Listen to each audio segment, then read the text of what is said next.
Guys, I gotta agree with them. There's an argument back and forth about free will, and one guy says that the whole entire religious concept is based on your free will, that you made decisions, you'll be punished for them. And then, said, but if it's already been scripted, that it's been written, that's there, then it throws the whole religion away, that you had no choice to be who you can be. And which is, we kind of see that with NPC behavior. One aspect of this doesn't really talk about that your choices, though. Maybe that's how you are, and you become through these interactive NPCs that are trying to suck you in and get you to the negative side. But I got to tell you, one guy says there is no options, that there is no choice or free will. It's more just preference, what you choose. Well, you can go to a store, you go on the shelf, there's only a preference of, where you have preference of, what you're going to, what's presented in front of you, what you're going to eat. You can choose these beans or those beans or those soups versus that salsa versus that soft drink versus the other soft drink, right? And that's where your God is operating this world, is there is no such thing as true free will. Free means 100%. It's either free or not, you're pregnant or not. And so there's will, it's, as I will be done, as, yeah, right. Yeah, so that's the issue. We are living the Truman Show, a script, and that's a frustrating part about this, right? But that's your reality, And so you need, in this topic, this interview that I'm going to do some follow-up then for folks, is that what's interesting about this is that he talks about, well, did you make wrong decisions? Well, there you go again. I've made wrong decisions. They tend to be right. And now I'm coming back to, I made wrong decisions, and I don't like there's things I'd like to change, but you can't. And then, is time travel possible? He's like, no, I don't know. But so anyway, so here's the reality of this, though, is that there's limited free will. The Truman Show is real. And, so you have a set of decisions that are in front of you. Like when I'm standing, well, you can't see this. I'm standing on the side of the road. So my decisions are either north or south, right? And so the decision to go north is going to be, put me on that timeline going forward. The decision south might put somebody, another reality of me going somewhere else, right? So the decision puts me on this path. So those are the decisions God's presented me. I can't go up or down right now because I don't have a car. So my direction is the direction. He explains it better, that I can only go north, right? But what's funky about this is that our God and creator, the computer system that he's got run this thing, knows my future even before, when I make these decisions. We talked about that. Knows my future, past, and present, right? So I'm just like this character, which is kind of frustrating because, no offense to our God and creator, this is stupid. I mean, I enjoy this, but it's kind of like being a character in a play or movie like The Truman Show, exactly like that. But it's not, once you come to these realizations, it's not very fun. It kind of takes a whole luster out of who am I and, what's my being. So now I'm just limited to choices versus just having a free soul and spirit to do things that can make a change in this world. Ain't going to happen. I cannot change this world. I've figured that out. Only God and creator, and them that's got the control of the system. And also removes the whole thing about evil, right? That, that's the thing is I really want to clarify. I'm telling my mother about this, is it's not blasphemy to your God and creator, but that's what sucks about this. They live these luxurious lifestyles and this and that. And they say, well, the justice will be served on the other side. You don't know that. Who told you that? That's the church as part of control and fear, and which can be good. I told you these people need to be controlled because they'd be naughty or without. But there again, it's like that just doesn't mean just because you're wealthy and lived in a mansion that you're going to burn in hell or you made the wrong choices, right? Because there are examples of people who are very wealthy that did good things for this world, right? So does that mean like Warren Buffett, he's an atheist? Did he, his decision to be an atheist, and so he's got billions of dollars, right? So you got this Warren Buffett. To me, he's an NPC, soulless character, whatever, right? Doesn't care about anybody else. But so what's his punishment? It's been none. He's got to live a luxurious lifestyle and did this and that and had a wonderful time, a wonderful life that God gifted him, right? And I'm not trying to say I'm jealous of this, but seriously, he's got to eat the finest and dinest. And, that's what brought him value to his life. To me, I would have done things like, had some poor children, take them out and play with them, created a football field, played just made just a difference in those dang lives. Even the one with the cancer, I would have made a huge difference with his money. But then again, see, that's what I like, and God doesn't care, so should I. God doesn't care that these kids are suffering, or he would have forced Warren Buffett into the script, because he's in charge of the script, to force him to make those children to help them better, right? And I get the game. It's like, well, it's the whole way the system works, this person, that. I get it all. But, it's kind of just disappointing that we can't function and truly feel ruled with our God and work together as a team and love and this and that. And they've done some great, wonderful things for me, but I'm just disappointed that at the final, it's like when you're reading the book and you're studying this, being a truther, and you come to the final page and you're like, I don't know if this is the final page, but I'm damn near at the second or third page, folks, where it says the end. It's kind of like the iPad Go 2, where they show the tape and the film running out, and boom, it's your reality, and it's end of the world. Well, that's what sucks about this, right? The world will probably go on without us.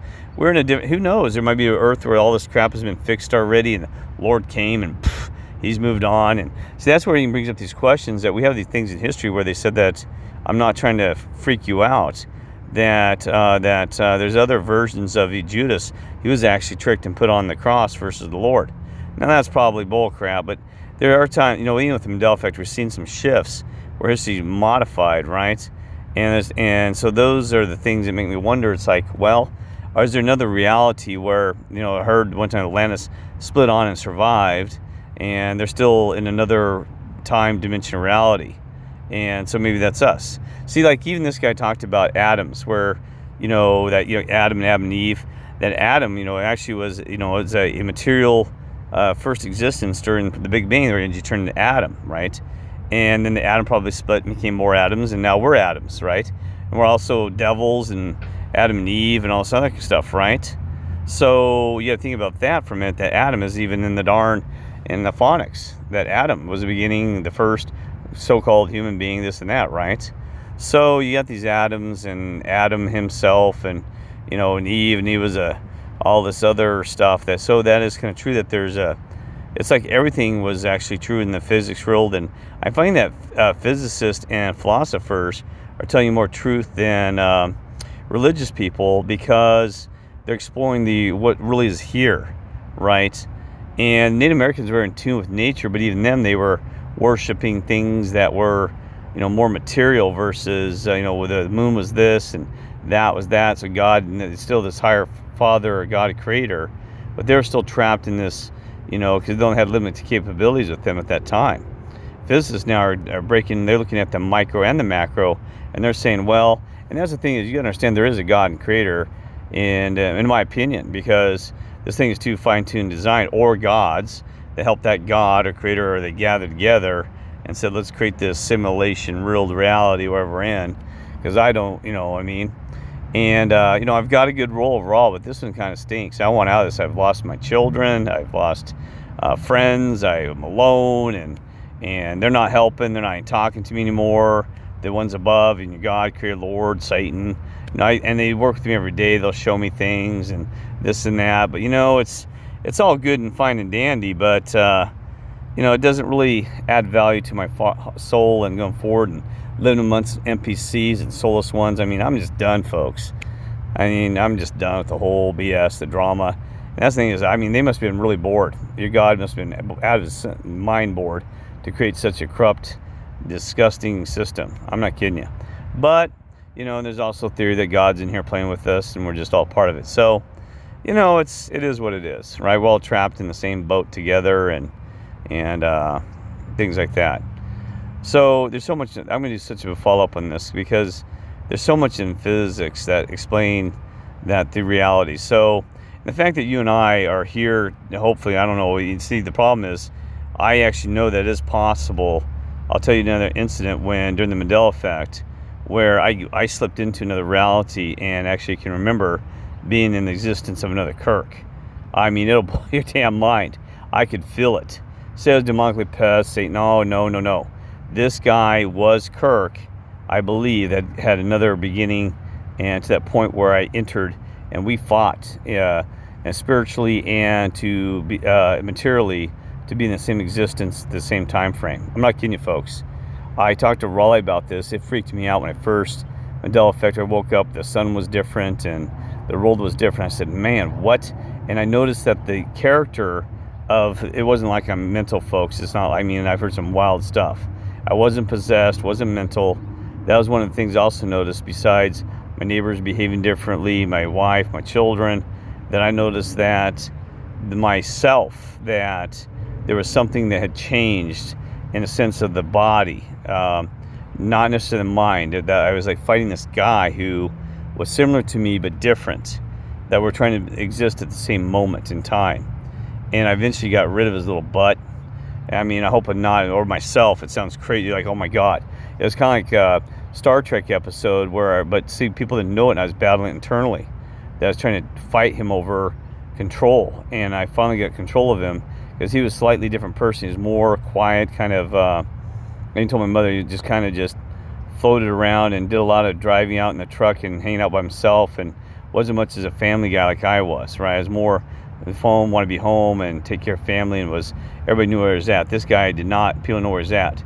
Now, I can't ask my wife these questions. Who was this guy you knew before?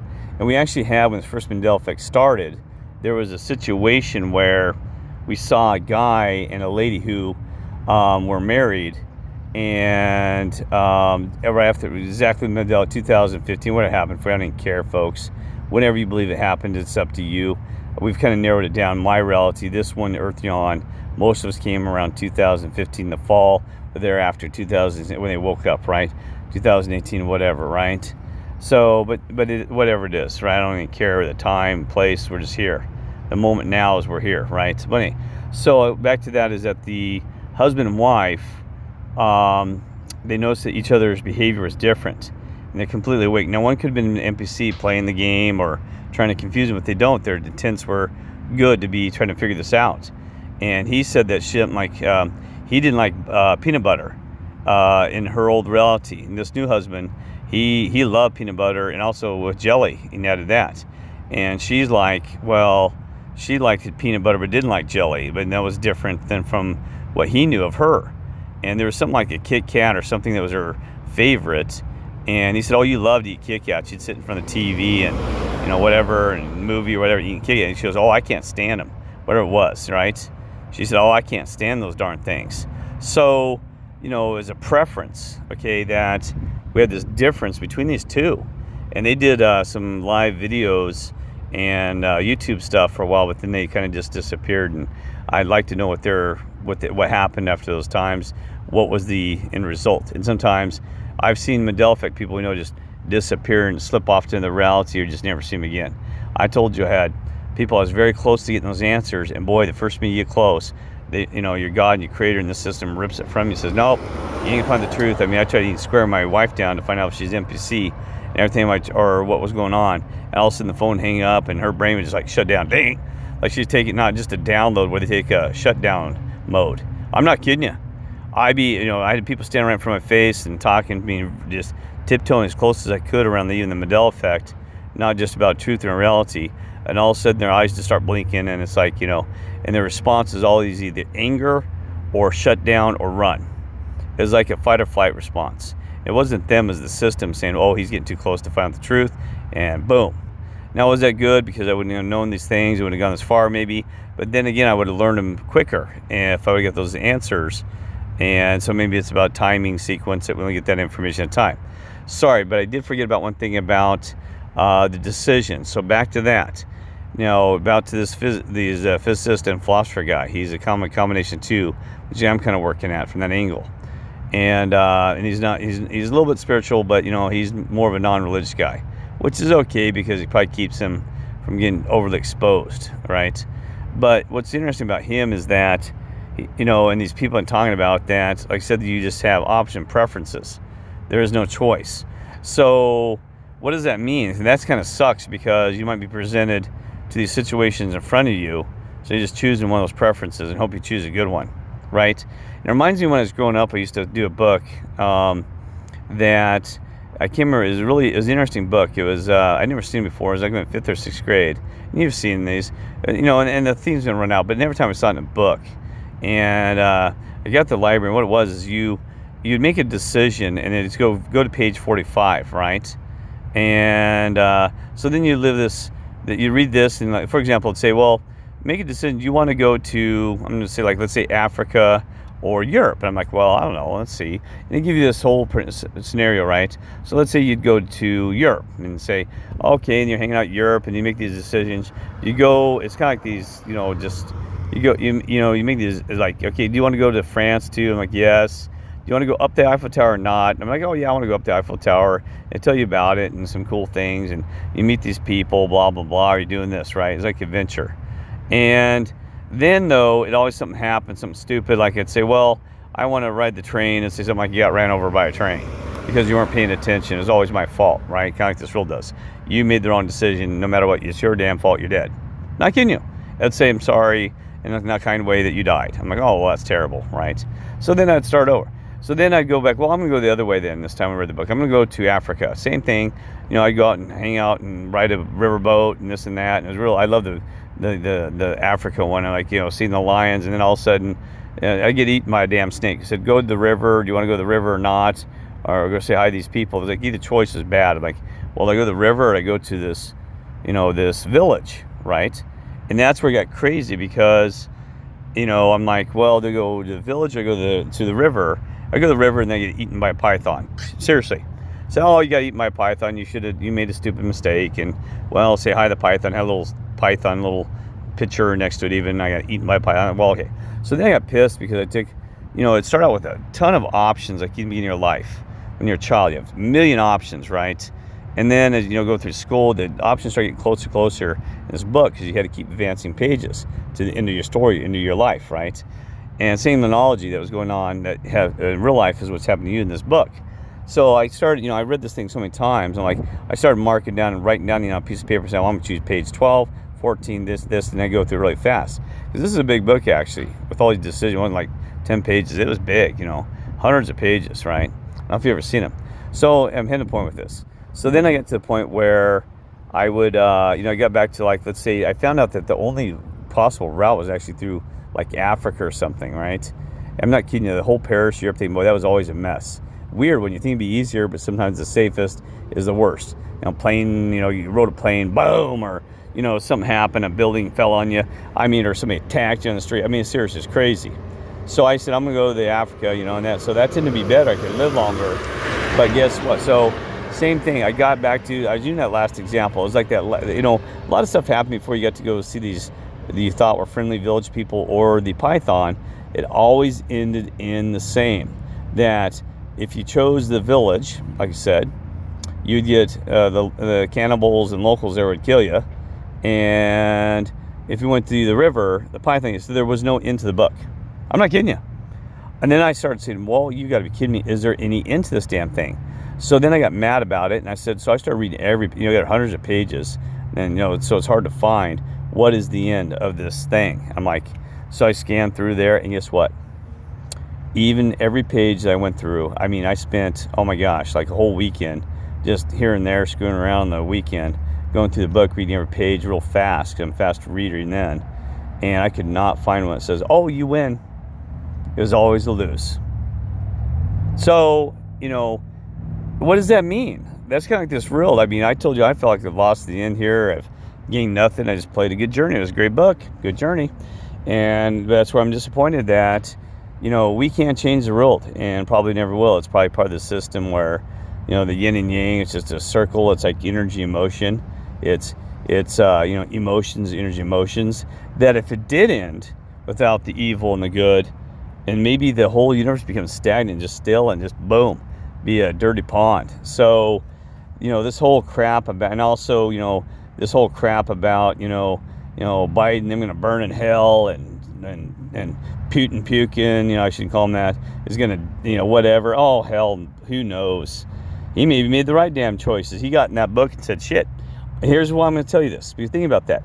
He's got to have luxury living in castle. Now, his crap I couldn't swallow at night. What he's doing right now, right? I could not live with myself. But shit, maybe he can. He had a great life. He can live with himself. Loves it. So I had a great damn life, man. So here I'm going to have the story with this. So he's living in palaces, eating great food. I got to see some places you and I haven't. I'm just using an example. There could be better ones out there, but let's say the Queen of England, she's traveled the damn world, and they even worshipped her and said, oh, how wonderful it was, a great damn lady she is. But I don't remember her doing anything for the United States poor. She shouldn't, said it's your country. But did she go to Africa and visit them and give the children hugs and play with them and say, you're part of this world, we're just a big empire? But, did she do that? Hell no. God, no, she did not, right? But then he said, oh, she made a world of difference. I don't remember changing jack quack. And then you look at Mother Teresa. She's wonderful, did some great things, changed some people's lives, did the best she could, kind of limited, didn't have the funds. She did the best within her means.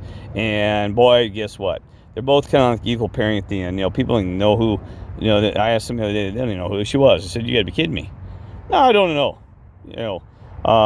Mother Teresa, I have no idea who she is. I said, you're kidding me. They said, I don't know. I said, don't you remember? They said, well, I can't remember, some kind of lady or something. And I'm like, oh, you kidding me? So, and then you change personal lives, it's about giving. But hell, doesn't even matter. I told you, just giving an NPC or whatever, I thought it was making a difference in people's lives.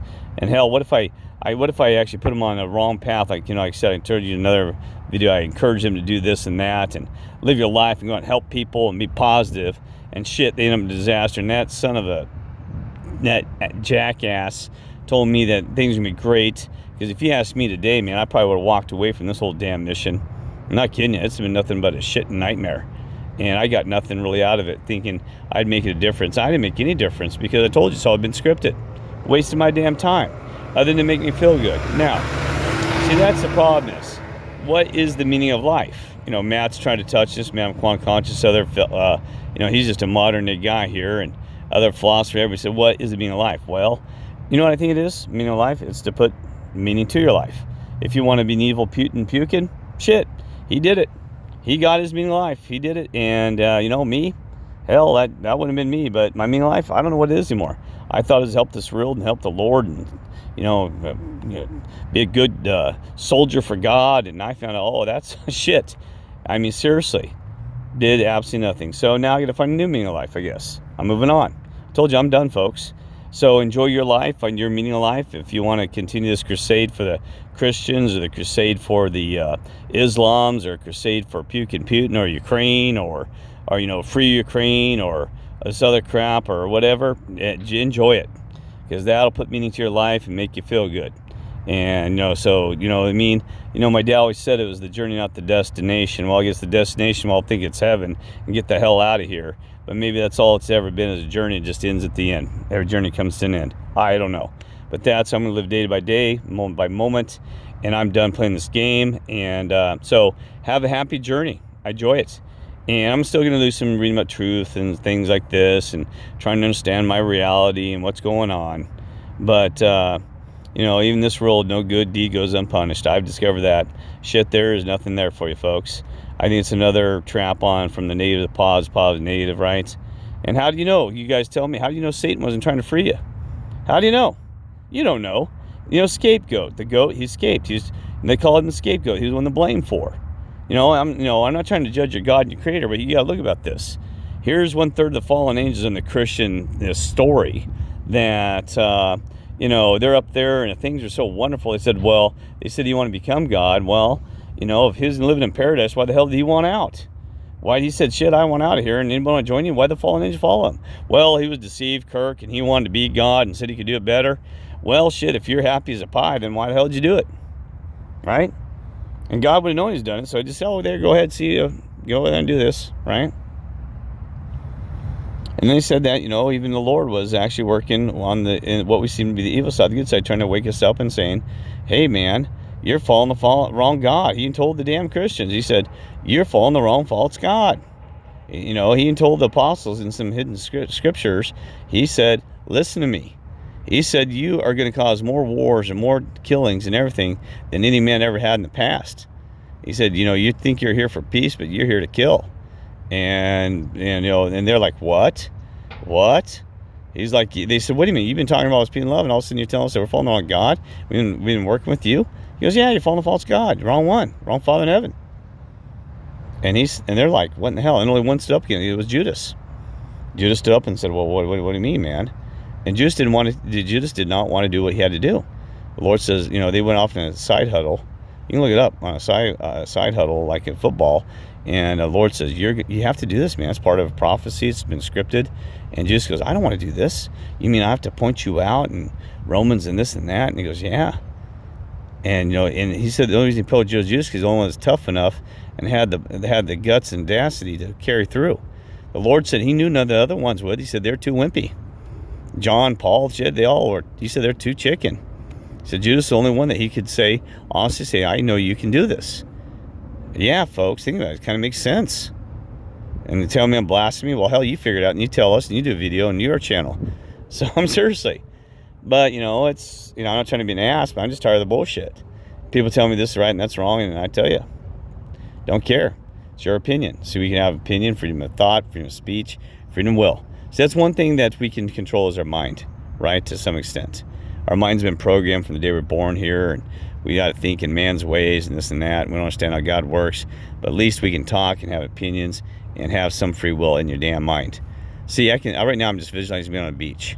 That's where my freedom is. The only damn place I can find in my head where nobody's controlling it. God and everybody else lets it go freely. Free will is in your damn head. And I'm going to with that. Think about that for a moment. And that's pretty bad because that's a limited place to be, a little spot, a little place. And a lot of philosophers said that everything's within your mind. And that sucks. But it's our reality. So go enjoy your mind. If you want to drop this stuff and go to the beach, go to a thing, and you can have whatever you mind. I'm driving a Ferrari. It's my virtual reality. But I'd rather have it like a little bit more material, unfortunately, to bring a little bit like augmented reality to that. And that's the problem. The scientists are trying to do that. But do you really want that? Because there's a cost in that too, right? So go have a free will, free day in your head. Love you all. Take care.